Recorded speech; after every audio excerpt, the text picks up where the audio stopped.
นะโมตัสสะภะคะวะโตอะระหะโตสัมมาสัมพุทธัสสะนะโมตัสสะภะคะวะโตอะระหะโตสัมมาสัมพุทธัสสะนะโมตัสสะภะคะวะโตอะระหะโตสัมมาสัมพุทธัสสะกุศลธัมมาปัญญากตาธัมมากุศลธัมมากุศลสัมมาเยกามาวจรังกุศลังจิตตังอุปันนังโหติโส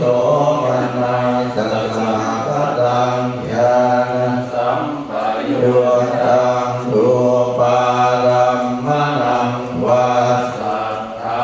รัมมนังวาขันธารัมมนังวาตัสสะรัมมนังวาโหตัพพารัมมนังวาธัมมารัมมนังวายังยังวาปนาราปัสสัสสมิงสมัยเยปัสโสโหติอวิคเยโกโหติเยวาปนาตัสสมิงสมัยเยตันเตติอาติปฏิจจสมุปปันนา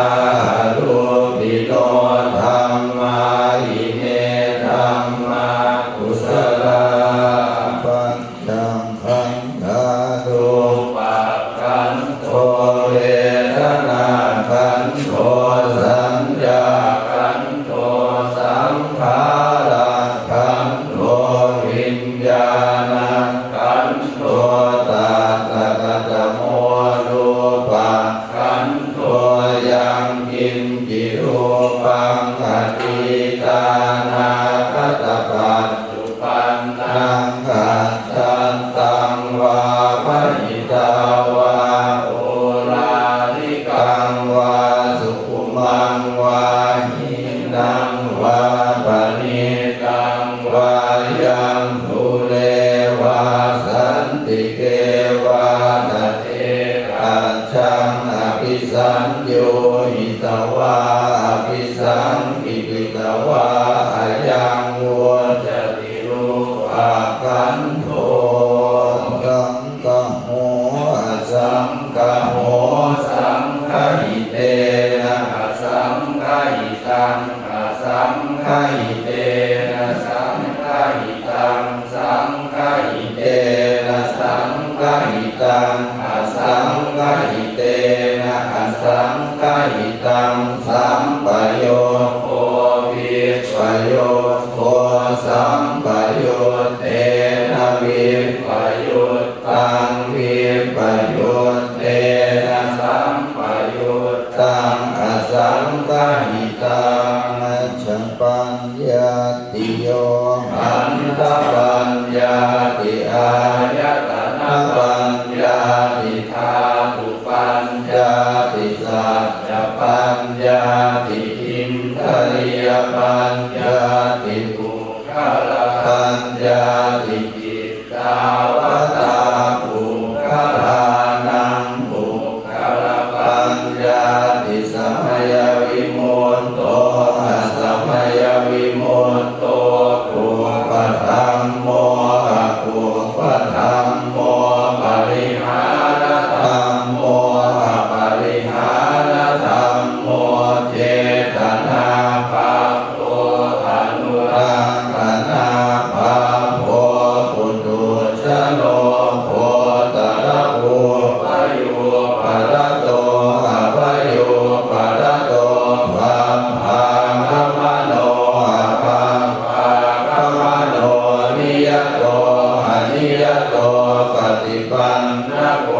ปะเลทิโตอะระหะอะระหันตายปฏิปันโนปะโลปะยาภาติสัตถิกาตปรมัตเถนาติอามัน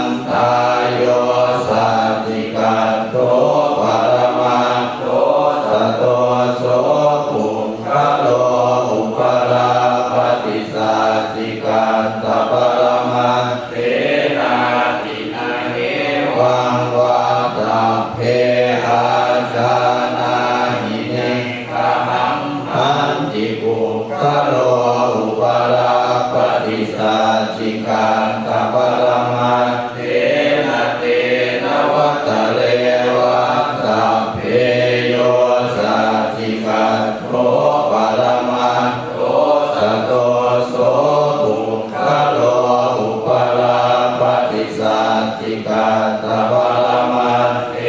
นาติมิจฉาเยเตปิกุศลธัมมาสัพเพเตกุศลมูลาเยวะปนกุศลมูลาสัพเพเตธัมมากุศลาเยเกติกุศลธัมมาสัพเพเตกุศลมูเลนะเอกมูลาเยวะปนกุศลมูเลนะเอกมูลาสัพเพเตธัมมากุศลาเหตุปัญจโยหารังมณปัจจโยอธิปติปัจจโยอนันตรปัจจโยสัมมานันตรปัจจโยสหัชชาตปัจจโยอัญญมัญญปัจจโยนิสัยปัจจโยอุปนิสัยปัจจโยอุเลชาตปัจจโยปัจฉาชาตปัจจโยอาเสวนปัจจโยกัมมปัจจโยวิปากปัจจโยอาหารปัจจโยอินทริยปัจจโยฌานปัจจโยมรรคปัจจโยสัมปยุตตปัจจโยวิปยุตตปัจจโยอาทิปัจจโยนาทิปัจจโยวิคัตตปัจจโยอวิคัตตปัจจโยนะโมตุปังอนิจจาวัฏสังขาราอุปาทวยธัมมิโนอุปาทิตวานิโรชันติเตชะอุปัสสโมสุโขอัตถิยานิจจาวัฏสังขาราอุปาทวยธัมมิโนอุปาทิตวานิโรชันติเตชะอุปัสสโมสุโขอนิจจาวัฏสังขาราอุปาทวยธัมมิโนอุปาทิตวานิโรชันติเตชะอุปัสสโมสุโขสัพเพสัตตามรันติจามริสุจามริสเลตาเทวะหัมมริสามินาทิเมตสังสยโยสัพพิติโยวิวัชชันตุสัพพะโลกวินาศตุ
นา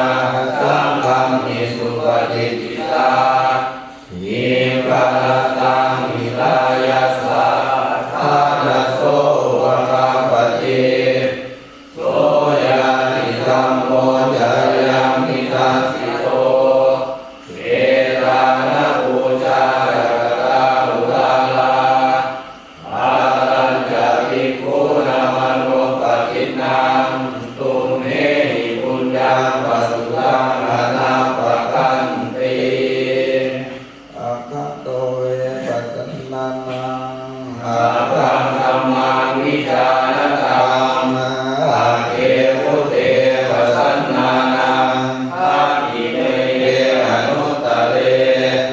อาเกธัมเมปัสสนานังวิราภูปัสสเมสุเขอาเทสัมเขปัสสนานังปุญญาเขเตอนุตตะเร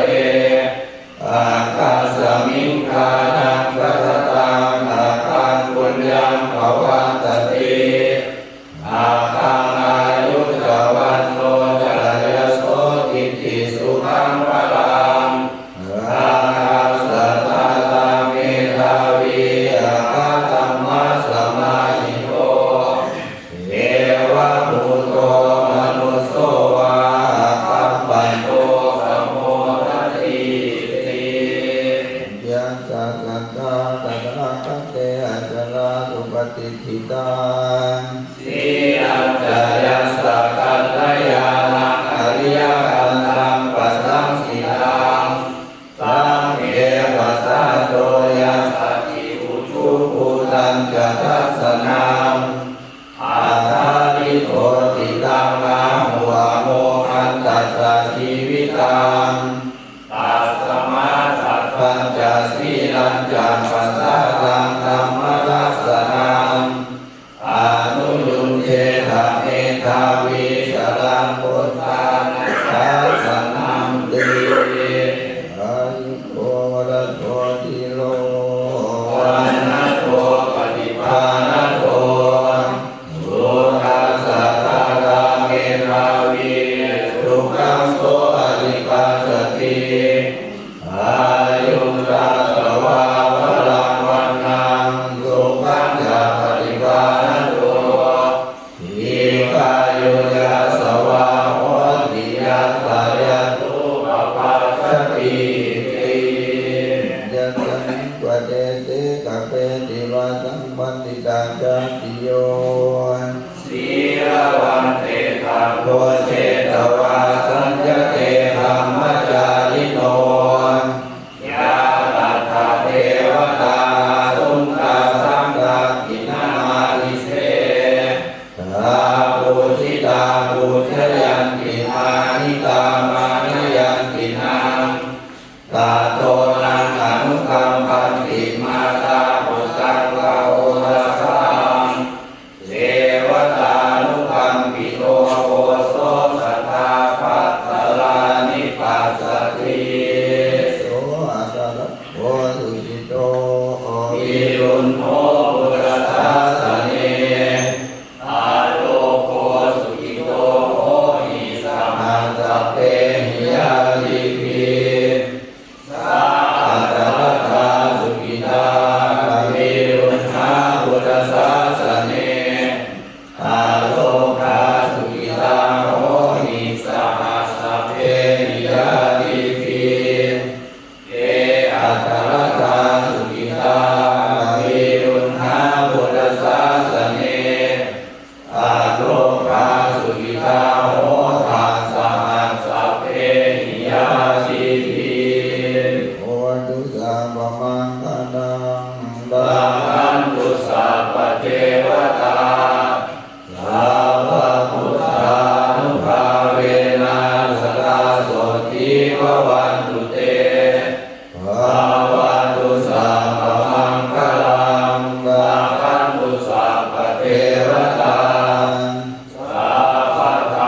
วิงอภิเศษติ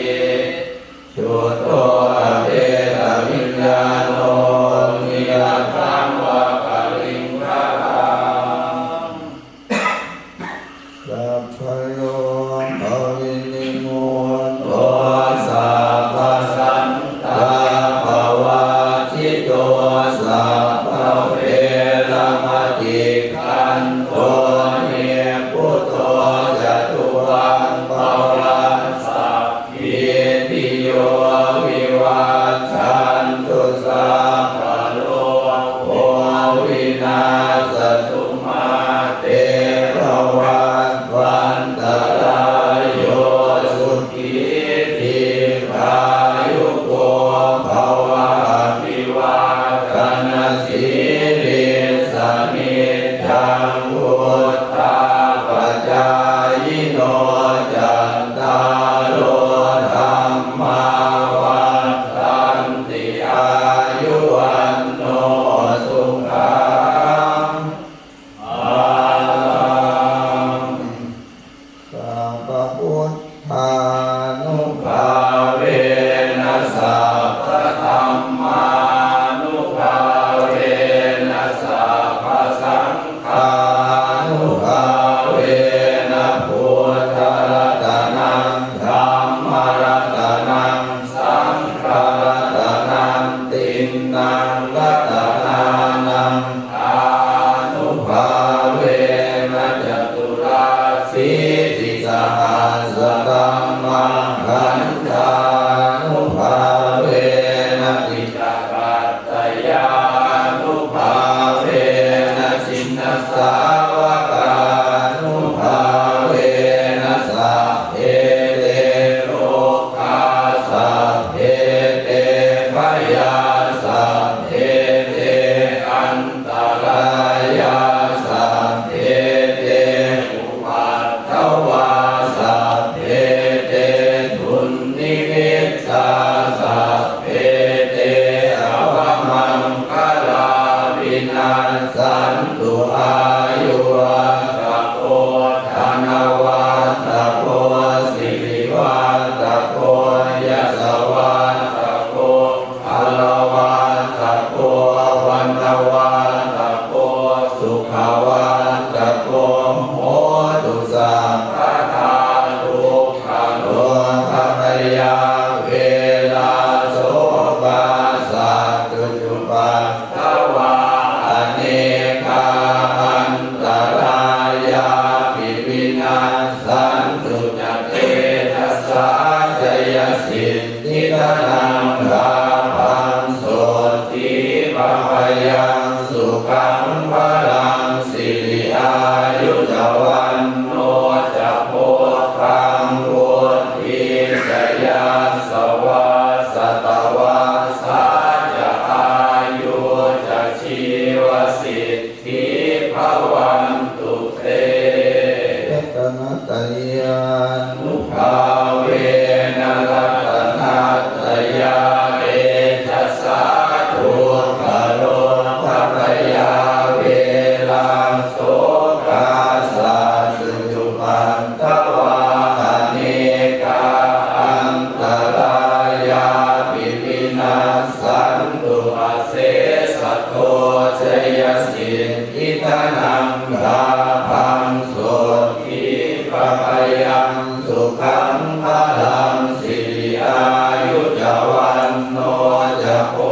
ธังพุทธิจยาสวาสตวาสาจะอายุจะชีวสิทธิภวันตุเตภวัตุสัพพมังคลังรักขันตุสัพพเทวตาสัพพพุทธานุภาเวนะสัทธาสุ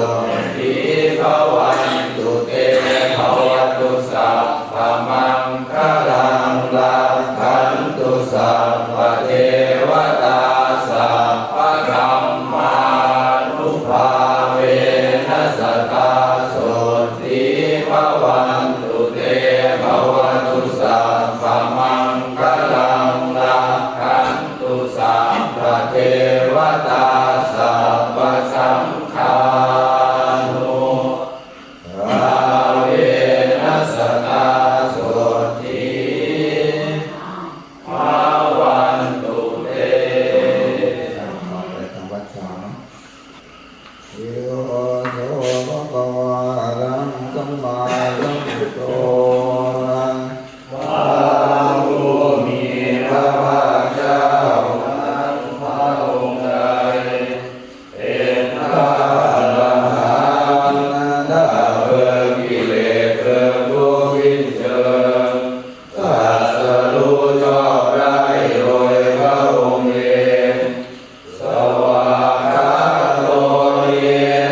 เป็นบรรณาการของคนยากทั้งหลายเหล่านี้ธรรมะกัมพีฆะตังหิตายาสุขายาเพื่อประโยชน์และความสุขแก่ข้าพเจ้าทั้งหลายตลอดกาลและนานเทอญอะระหังสัมมาสัมพุทโธภะคะวาพระผู้มีพระภาคเจ้าเป็นพระอรหันต์ดับเพลิงกิเลสเพลิงทุกข์สิ้นเชิงตรัสรู้ชอบได้โดยพระองค์เองพุทธังภคะวันตังอภิวาเทมิข้าพเจ้าอภิวาทพระผู้มีพระภาคเจ้าผู้รู้ผู้ตื่นผู้เบิกบานสวากขาโตภะคะวะตาธัมโมพระธรรมเป็นธรรมที่พระผู้มีพระภาคเจ้าตรัสไว้ดีแล้วธัมมังนัมมัสสามิข้าพเจ้านมัสการพระธรรมสุปฏิปันโนภะคะวะโตสาวกสังโฆพระสงฆ์สาวกของพระผู้มีพระภาคเจ้าปฏิบัติดีแล้วสังฆังนะมามิข้าพเจ้านอบน้อมพระสงฆ์ นะยังพุทธัสสะภะคะวะโตอุปมานะมะมะมังอะโรมาสินะโมตัสสะภะคะวะโตอะระหะโตสัมมาสัมพุทธัสสะนะโมตัสสะภะคะวะโตอะระหะโตสัมมาสัมพุทธัสสะนะโมตัสสะภะคะวะโตขอน้อมแด่พระผู้มีพระภาคเจ้าพระองค์นั้นอะระหะโตซึ่งเป็นผู้ไกลจากกิเลสสัมมาสัมพุทธัสสะตรัสรู้ชอบได้โดยพระองค์เองนะยังพุทธาภิกขุติงกโรมาสิโยโสตัคคะคะโตพระตถาคตเจ้านั้นพระองค์ใดอะระหังเป็นผู้ไกลจากกิเลสสัมมาสัมพุทโธเป็นผู้ตรัสรู้ชอบได้โดยพระองค์เองวิชาจารณสัมปันโนเป็นผู้ถึงพร้อมด้วยวิชาและจารณะสุขโตเป็นผู้ไปแล้วด้วยดีโลกัพพิทูเป็นผู้รู้โลกอย่างแจ่มแจ้งอนุตตโรปุริสธรรมสารถิเป็นผู้สามารถฝึกบุรุษที่สมควรฝึกได้อย่างไม่มีใครยิ่งกว่าสัทธาเทวมนุสสานังเป็นผู้สอน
ยังประกาศเส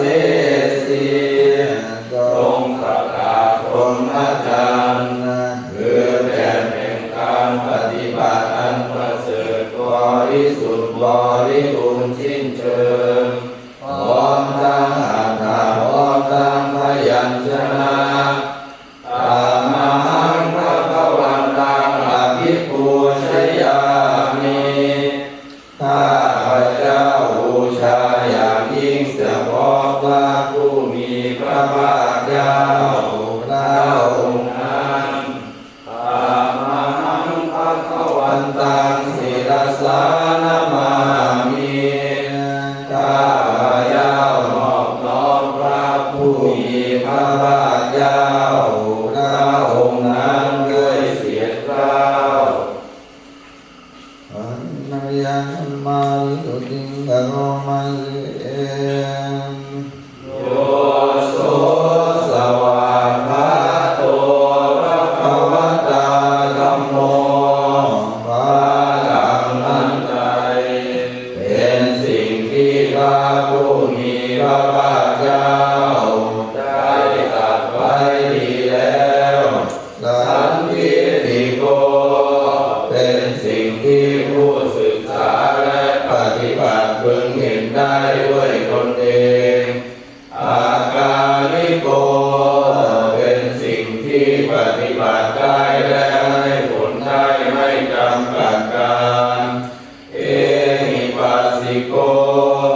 เป็นสิ่งที่ควรกล่าวกับผู้อื่นว่าท่านจงมาดูเถิด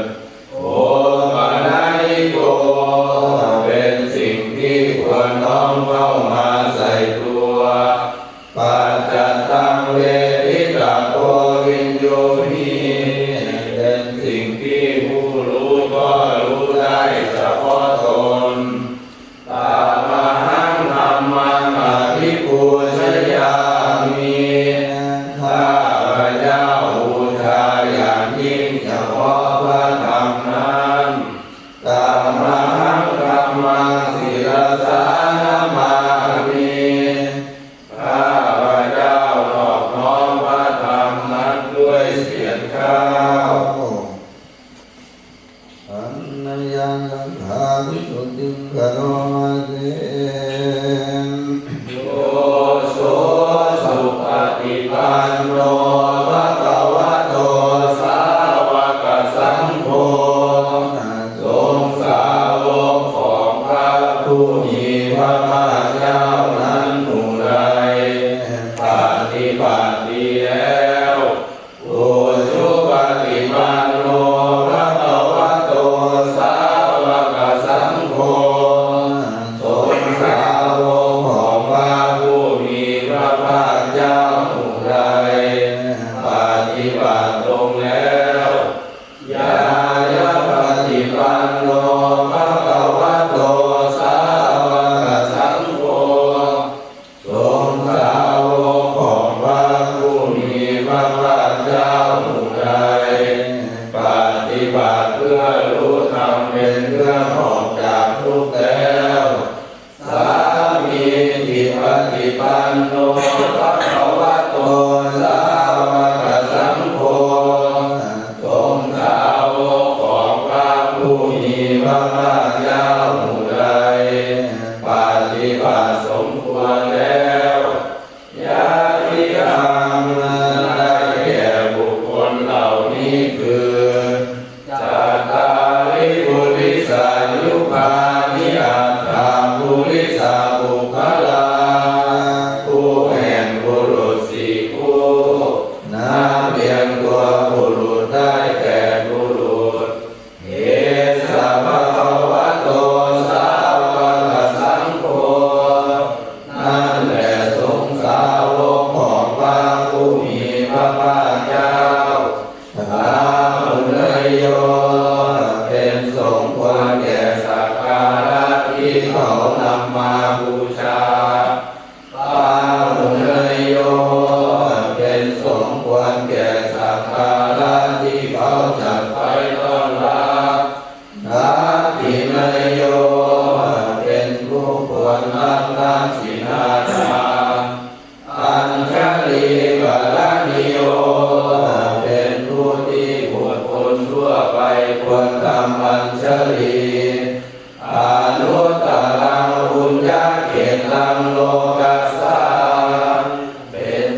นาบุญของโลกไม่มีนาบุญอื่นยิ่งกว่าธรรมหังสังฆังอภิปูชยามิข้าพเจ้าบูชาอย่างยิ่งเฉพาะพระสงฆ์หมู่นั้นธรรมหังสังฆังศิรสานามามิข้าพเจ้านอบน้อมพระสงฆ์นั้นด้วยเสียงกล่าวนะพอเทียบดูนะอันตริยังรัตนัตยังปนามานาตโยเยวะสังเวกาวาริจิตนาปะทัญจามนามาเสพุทโธสุสุโธกรุณามหันนะโอข้าพุทธเจ้าผู้บริสุทธิ์มีพระกรุณาหลุดม่วงมหาโนโย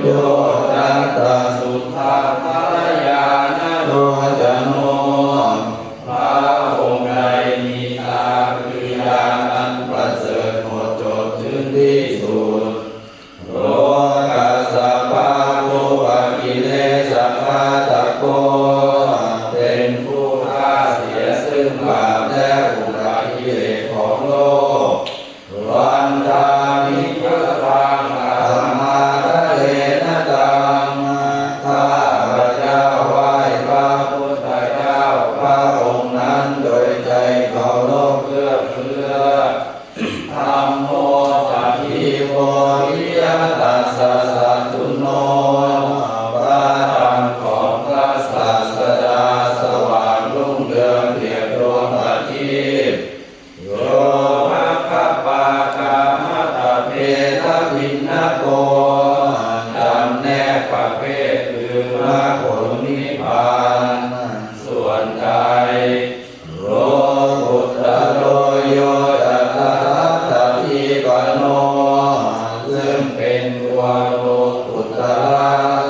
แต่ส่วนใดที่ชี้แนวแห่งโลกุตตะนั้น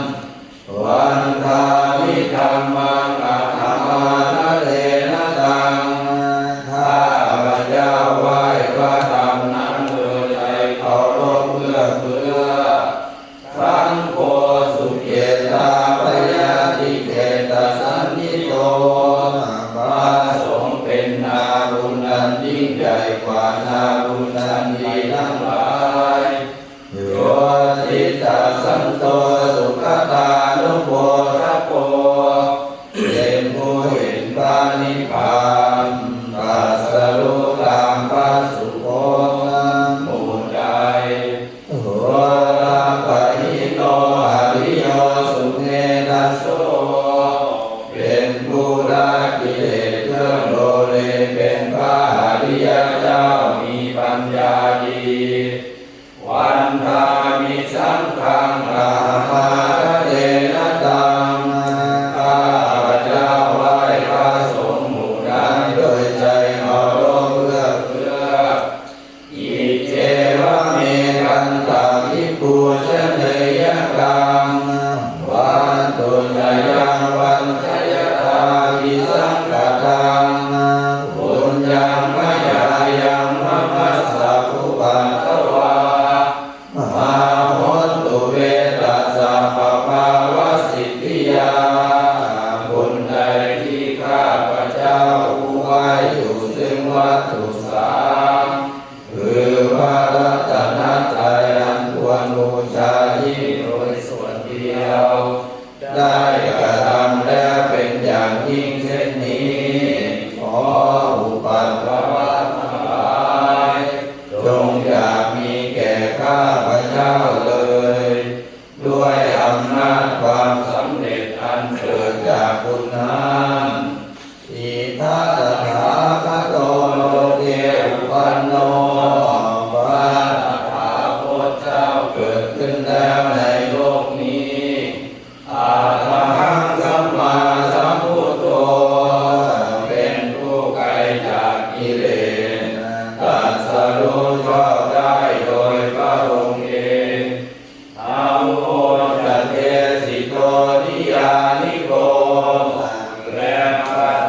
ที่ทรงแสดงเป็นธรรมเพื่อออกจากทุกข์โอปัสสมิโกปรินิพพานิโกเป็นเครื่องสงบกิเลสเป็นไปเพื่อปรินิพพานสัมโพธิคามิสุขตาภเวทิโตเป็นไปเพื่อความรู้พร้อมเป็นธรรมที่ตาสุโขประกาศมายันตังธัมมังสุตวาเรวัญจานามาพวกเราเมื่อได้ฟังธรรมนั้นแล้วจึงได้รู้อย่างนี้ว่าชาติปีทุกขาแม้ความเกิดก็เป็นทุกข์ชราปีทุกขาแม้ความแก่ก็เป็นทุกข์มรณะปีทุกขาแม้ความตายก็เป็นทุกข์โสกปริเทวทุกขโทมนัสสุปายาสาปีทุกขา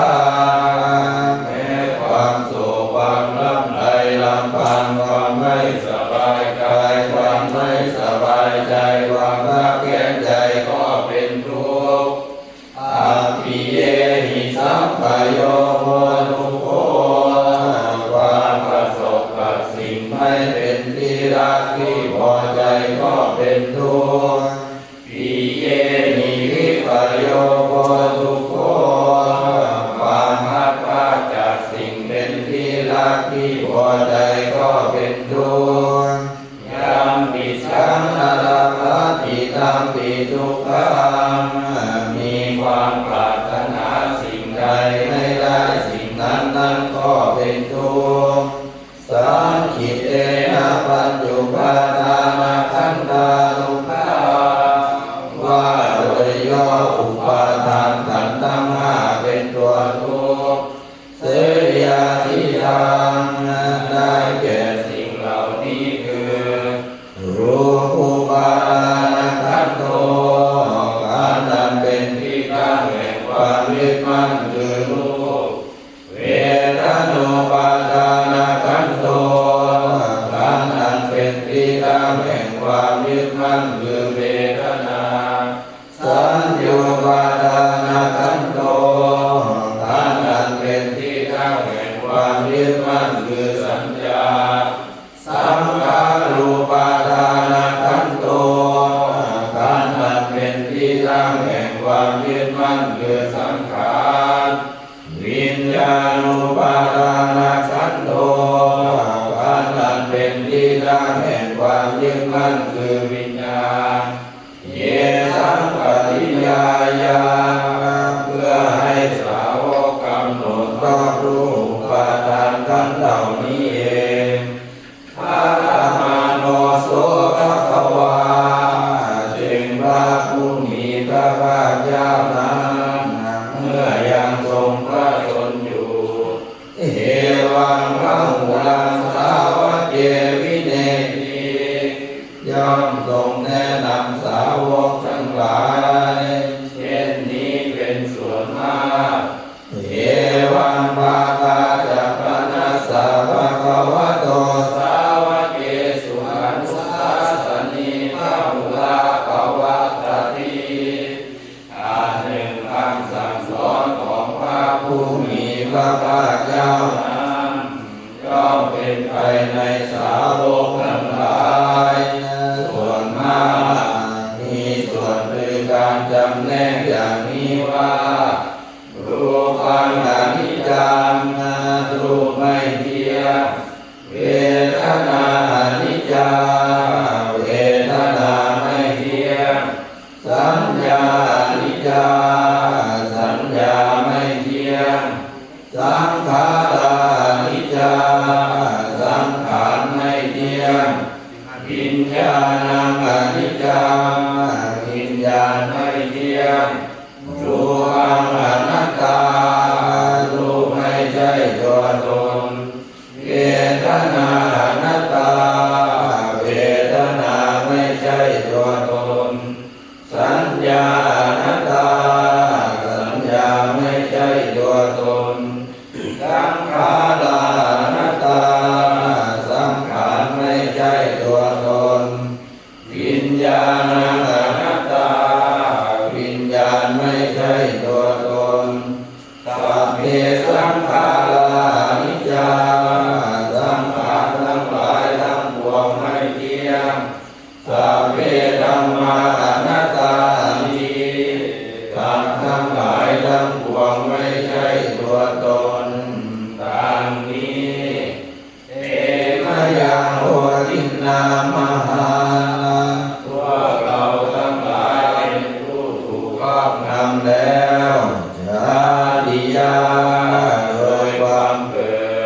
ชาลามะเนนาโดยความแก่และความตายโสเกหิปาริเกเวหิทุกเกหิโทมนัสเสหิอุปายาเสหิโดยความโศกความลำไปลำพันความไม่สบายกายความไม่สบายใจความรักเข็นใจทั้งหลายทุกโหตินาเป็นผู้ถูกความทุกข์อย่างเราแล้วทุกขปาเลตาเป็นผู้มีความทุกข์เป็นเบื้องหน้าแล้วอาเปวะนานิมัสสะเทวะสัตทุกขามันตัสสะอันจากิริยาปัญญาเยธาติทำฉะนั้นการทำที่สุดแห่งกองทุกข์ทั้งสิ้นนี้จะพึงปรากฏชัดแก่เราได้ทีละปรินิพพุตังทิตังภวันตังอุทิสาตังสัมมาสัมพุทธังเราทั้งหลายคิดเฉพาะพระผู้มีพระภาคเจ้าผู้ไกลจากกิเลสตรัสรู้ชอบได้โดยพระองค์เองแม้ปรินิพพานแล้วพระองค์นั้นสัทธาคาสมาการิยังกัมมชิตาเป็นผู้มีศรัทธาออกบวชจากเรือนไม่เกี่ยวข้องด้วยเรือนแล้วตัสสมิงภะคะวะติธรรมจาริยังจารามาประพฤติอยู่ซึ่งความพระธรรมในพระผู้มีพระภาคเจ้าพระองค์นั้นอิอุรังสิกขาสาธิวัสสมาปันนาถึงพร้อมด้วยสิกขาและธรรมเป็นเครื่องเลี้ยงชีวิตของภิกษุทั้งหลายตันโนภะมะจาริยามอิมัสสะเกวะสัตทุกขาอันตัสสะอันตากิริยาสังวัตตุขอให้พรหมจรรย์ของเราทั้งหลายนั้นจงเป็นไปเพื่อการทำที่สุดแห่งกองทุกข์ทั้งสิ้นนี้เถิดนัมยังกังปณิกาปัจเจเกนามานังปนามาเตสังขารโยนิโสติวะตังปฏิเสวามิเราย่อมเป็นดาราโดยแยกไปแล้วนุ่งจีวรยาวะเทวาสิตัสสะปฏิฆาตายาเพียงเพื่อบำบัดความหนาวอุณาสาปฏิฆาตายาเพื่อบำบัดความร้อนรังสัมมากัสสวะตาตปาสิลิงตปาสัมปัสสะนังปฏิฆาตายาเพื่อบำบัดสัมผัสอันเกิดจากเดือดยงลมแดดและสัตว์เลื้อยผ่านทั้งหลายยาวะเทวาหิริโกตินาปฏิชาตนาคัมและเพียงเพื่ออุทิศอวัยวะอันได้เกิดความละอายปัจจิสังขารโยนิโสวินทวานังปฏิเสวามิเราย่อมพิจารณาโดยแยกไปและสันติตวาเนวะตวายาไม่ให้เป็นไปเพื่อความเพลิดเพลินสนุกสนานนามาตายาไม่ให้เป็นไปเพื่อความเมามันเกิดกำลังพลังกางกายนามันตายาไม่ให้เป็นไปเพื่อประดับนาวิบูสนายาไม่ให้เป็นไปเพื่อตกแต่งยาวะเทวาอิมัสสะกายสัตติติยาแต่ให้เป็นไปเพื่อทั่วความตั้งอยู่ได้แห่งกายนี้ยาปนายาเพื่อความเป็นไปได้ของอัตภาพวิหิงสุปาทิยาเพื่อความ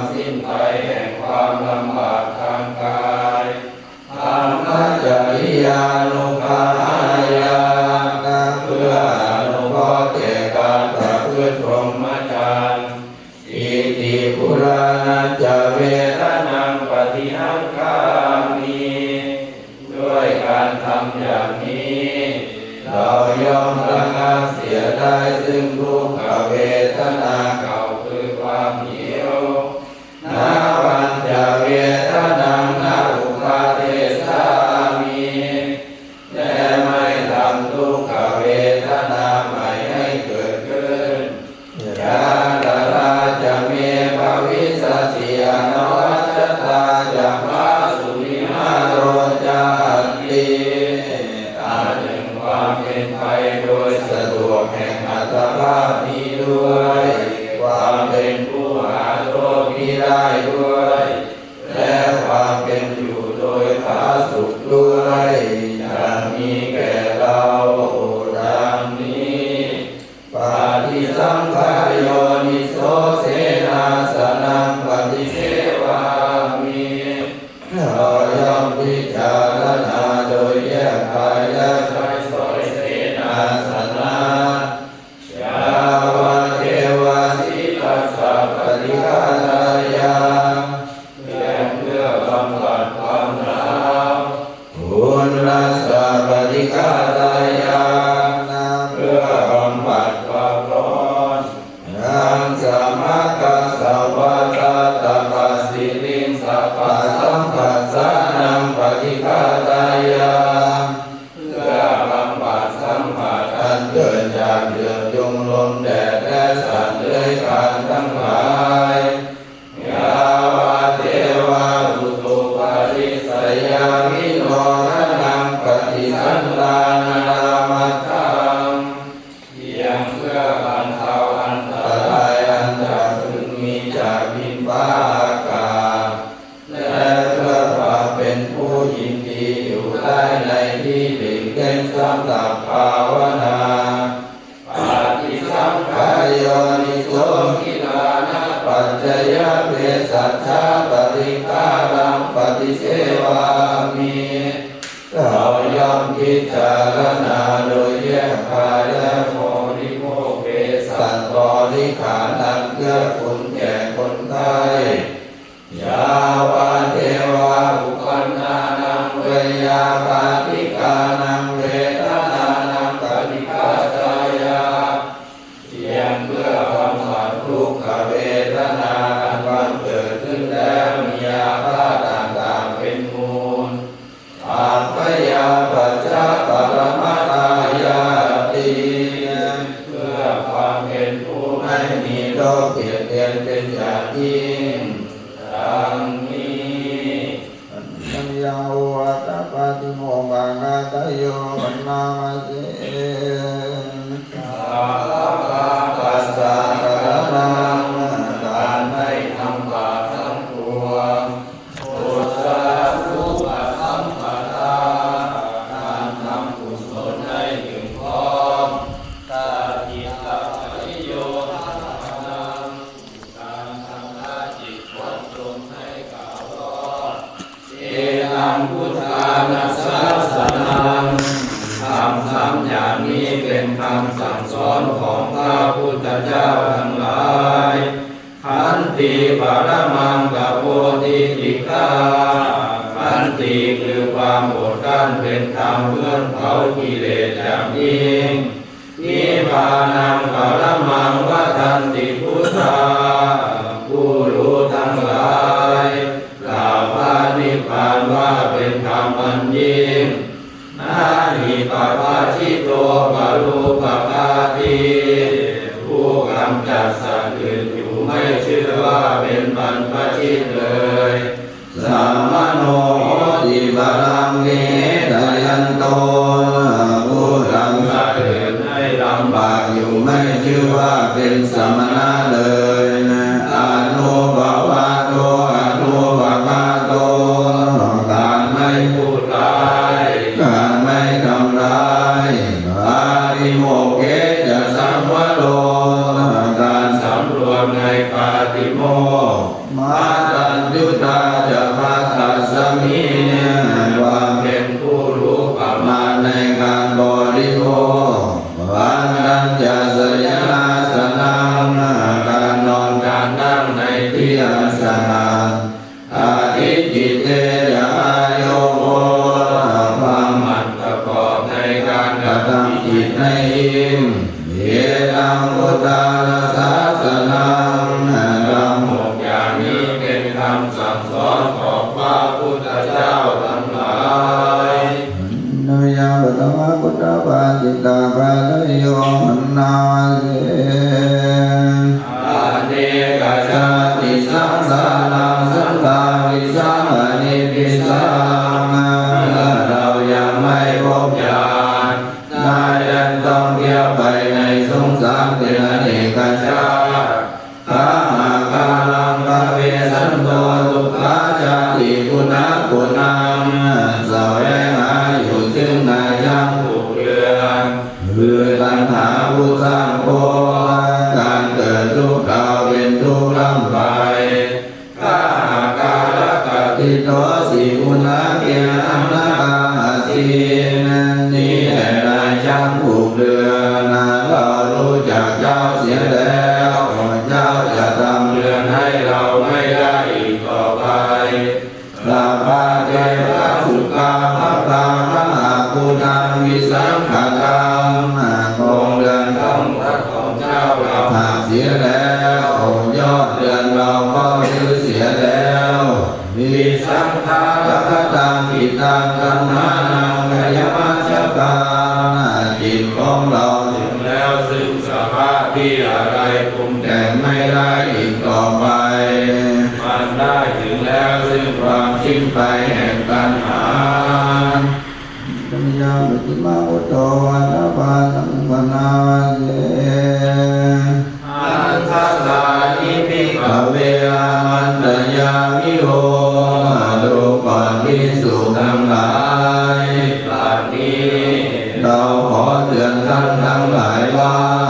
วายธรรมาสังขารา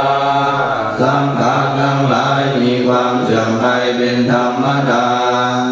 อัปปมาเทนะสัมปาเทนะท่านทั้งหลายจงทำความไม่ประมาทให้ถึงพร้อมเถิดอายังคตาตัสสะปัจฉิมาวาจา